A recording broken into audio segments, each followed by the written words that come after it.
Hi, my name is Brian Caffo, and I'm in the Department of Biostatistics at the Bloomberg School of Public Health at Johns Hopkins University, and this is the Coursera Data Science Specialization class on rstudioPresenter. This class is co-taught with my co-instructors, Jeff Leake and Roger Pang. Okay, so what is rstudioPresenter? Let me get a nice highlighter here. So RStudio created this authoring tool so that you can create reproducible presentations within their environment. And basically, if you're familiar with Slidify, then you should have zero effort for picking this up. And if you're not familiar with Slidify, I think this is probably a little bit easier to learn. So just like Slidify, code is authored in a generalized markdown format that allows for R code chunks.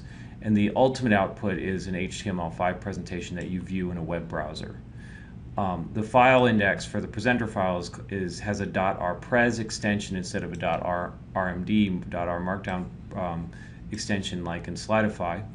And then there's a lot of GUI tools, and we'll go through them in the environment that you can use that actually makes this quite nice. If you like to use GUI tools, and maybe if you like to do a lot of command line stuff, maybe Slidify would be better for you. Okay.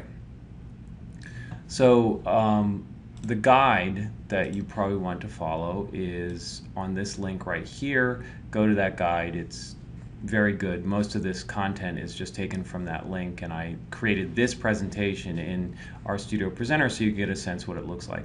The quick start is just you do File and then New File, then R Presentation. And if you're a keystroke junkie, then that's just Alt F, then P. And then you just start using Slidify knitr style commands for authoring content. They walk you through. They have all these things that'll help walk you through it. So single quotes for inline code, triple quotes for block code, and same options as knitr for code evaluation cache. Okay, so here's my presentation that I was working on for today, and you can see here in the preview pane here's the preview. What I could do is, if I wanted to, I could pop this whole thing out into a where am I at? There we go. Into a bigger screen. If you click on this button over here, more, it'll show that you can view it in the browser. You can save it as a web page. You can publish it to rpubs. This clears the cache from the R code that you ran. And this navigates through, and then if you're at a slide that you want and you click on edit, it brings you to that location in the slide over there. Okay, so let's just show you how to get started. So you would just go to File, New File, R Presentation, and then it creates one. Let's just create one called Test. Okay, there it is. Okay, and so now if I say this is my test presentation, Brian Caffo, and the date is, I don't know, let's just actually put the R date in there. So we'll just do date like that. Okay, and then when I save it, watch what happens. It compiles it, my test presentation, Brian Caffo, puts the date in there. Okay, then you can see how the authoring looks an awful lot like just ordinary old Markdown or Slidify like we've done before. You can see right here where you have some separated out R code. So it'll look like that, where it reproduces the code and then puts it in there, and of course it takes the same sort of commands as knitr and Slidify. So if I did echo equals false, right, and then save it, it reruns it, and there now it's no longer echoing the command. Okay, and then it shows you how you can add in plots and that sort of thing. So during this presentation, what I'm going to just go through is all the options you can go. These equal signs separate the slides. You actually only need 3 of them, right? So if I do that, it gives me that, but if I take away down to 2, it messes up, right? Okay, so you need 3 of them, and then it gives the correct slide transition. Okay, but then and so it's and then if you want help, by the way, Markdown quick reference, you can click on that right there and just see your Markdown quick reference right there. Okay. Um, switch the slide there. Okay. So let's talk about, there we go, how it compiles it. So RStudio basically just runs the code every time you save the document. But if you want, you can hit, there's a little refresh button and it will run it. It'll compile it for sure then. There's the MathJax JavaScript library is loaded by default.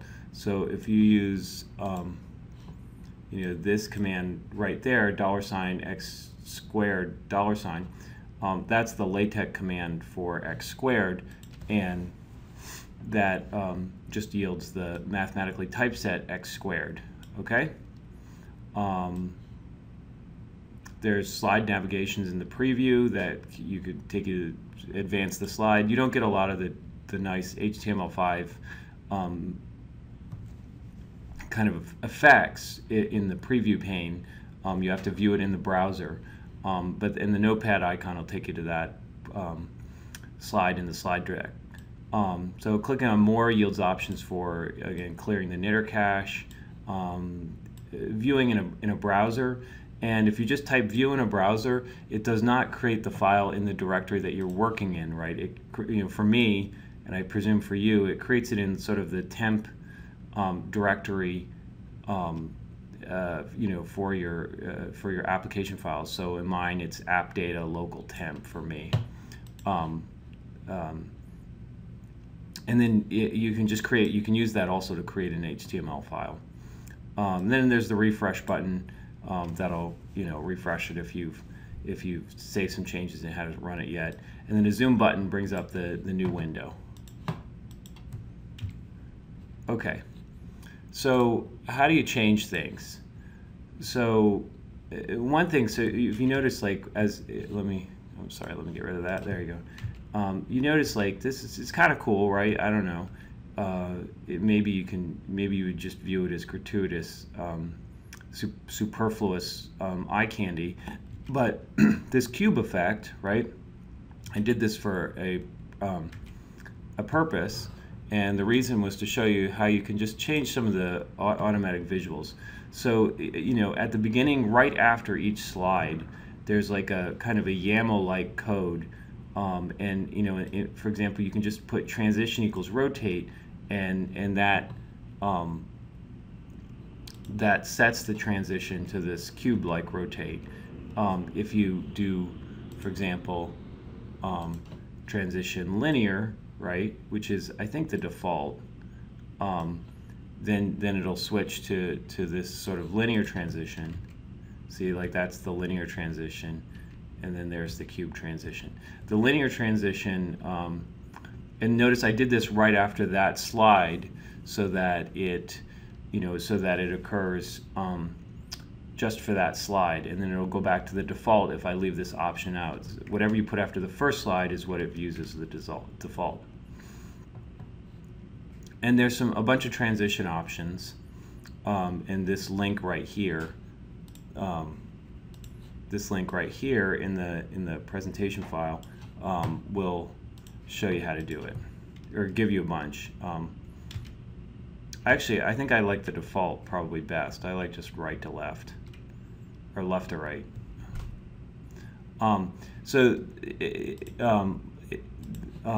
rstudioPresent has a nice built-in hierarchical organization tool. So there's several types, like section, subsection, that sort of thing. So right after a slide, if you do the kind of YAML type code that says type equals type name, I'm sorry, it's getting truncated a little bit here. But if you do type equals type name, then it will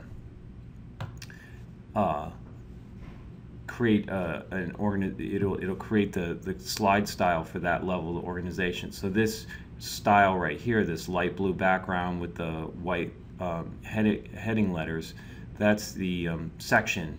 So at any rate, this is of type section, and then this link right here, which is getting chopped off. But if you go, obviously if you go to the GitHub, it'll have the right link. and I'm pretty confident that everyone in this class can Google search this. At any rate, it'll give you the collection of sections. So you can have a nice hierarchical organization like LaTeX, or some of the or just like ordinary HTML, and it has a different nice kind of formatting for each level of organization. So just by comparison, here's the subsection organization. I didn't put any text, but you get the point. The background is white, that the heading letters are black. Okay. You can do 2 columns, right? So 2 columns is really easy. So basically you just have the slide specified in the ordinary way, but you put a bunch of content, and then on a line by itself, and I could only get it to work when I had a blank line before and after, you put 3 asterisks, and then it'll dump it into 2 columns. And then in the RStudio site, you can change the percent space of each column. If you want like one column to take 70% and the other to take 30%, you can actually change that. You can do that in Slidify too. All the stuff you can do in Slidify. Then after the asterisk, you do whatever for column 2, and it'll put it all in 2 columns. All this, pretty much everything you can do in both. Well, we'll talk about that in a minute. Oh, see, this got truncated too. So the font family, I didn't have a ton of success just playing around with fonts, and I'll tell you why in a second. So anyway, right after the slide, if you do this kind of YAML-like code, font family equals font name, then that will change the font. This is exactly the same way you would specify in an HTML document the font family. So you can just go to any, like here at W3 Schools, they have a bunch of web-safe fonts, and you can put any of those in. So it's the same way you'd specify a CSS font family. And if you want to import a font, you can do font import URL to import fonts. And so this actual slide right here, you can tell the font, it doesn't look that different. Oh, I hit that link. You can tell it doesn't look that different than this font, but it's different. Is it different? Boy, it doesn't look very different to me. At any rate, I think it is a little different. To me, a lot of the sans serif fonts all look the same. They all look like Helvetica to me. Anyway, use font import to import fonts. And so here's some important caveats. I kind of learned this while I was playing around with the fonts. The fonts must be present in the system that you're presenting on, or it'll just go back to a fallback. It will go to a fallback font. And again, I'm sorry, I'm truncating the slide there a little bit. If you import a font, then you have to be connected to the internet. So if you are doing an offline presentation, don't do import the font. So here's the font that I imported for this slide. It's called Risque. So anyway, it's called Risque. It doesn't seem that risque. Okay. So, what's nice about RStudio Presenter is that it looks pretty nice by default, and it takes almost no time to learn. Probably if you're in this class and you've tried Slidify, you've seen that Slidify takes a little bit of time to learn. RStudio Present takes, if you're familiar with RStudio, takes basically no time to learn. The startup cost is effectively 0. But if you really want to change things, so Slidify, kind of immediately you're closer to being able to tinker with everything. Not perfectly so, but you're closer. If you really want to tinker with everything in either Slidify or in RStudio Present, you really need to know some HTML and some CSS and probably some JavaScript if you really want it to get great. But definitely at least some HTML and CSS if you just want to do the changing the style.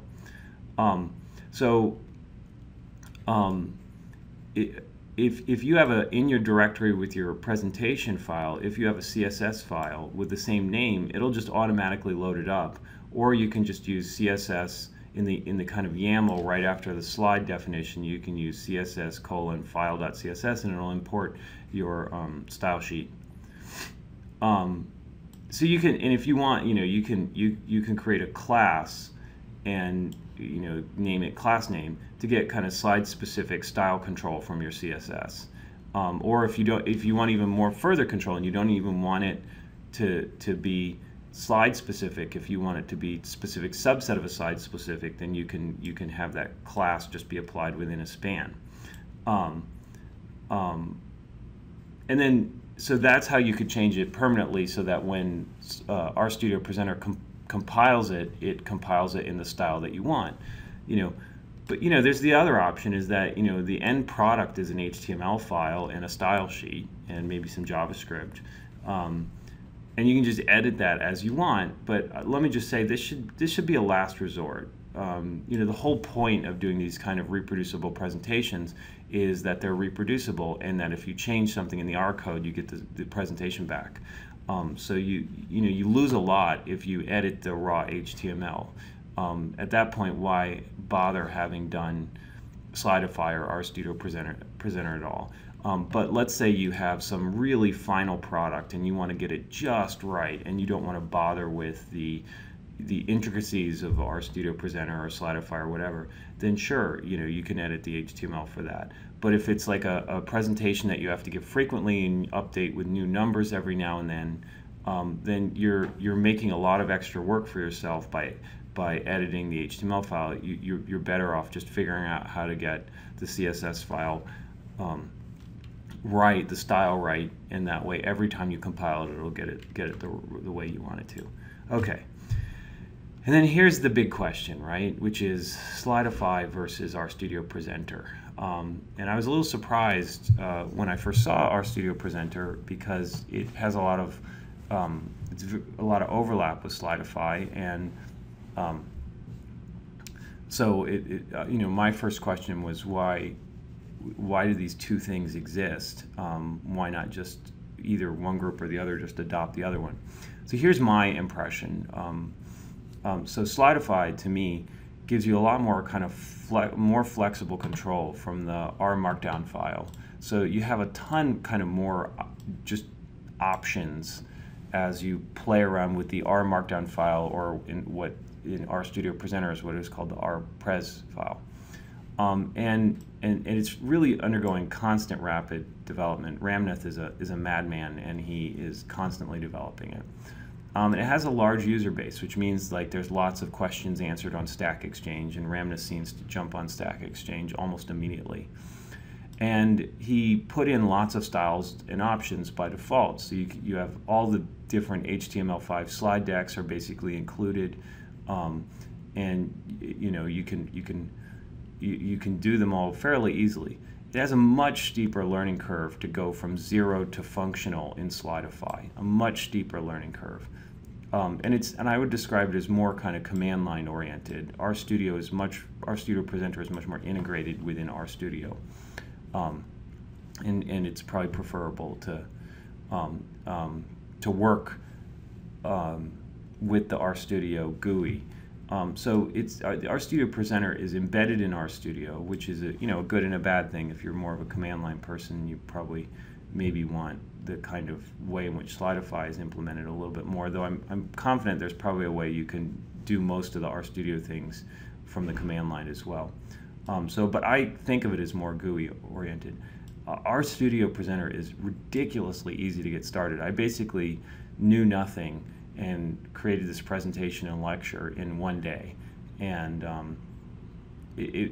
one thing that struck me about RStudioPresenter relative to Slidify was how easy it was to learn. Now, to be fair, I knew Slidify first, and so I had a lot of knowledge to build on, but just my impression of the software is that it is extremely easy to use.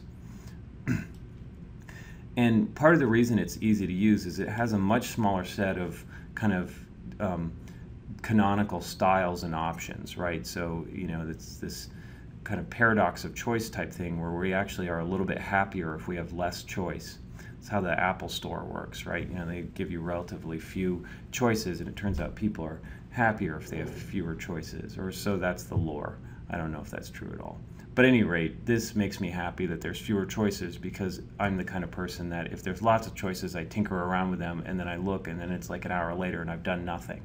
Okay, so this smaller set of styles it actually helps people like me that are over tinkerers.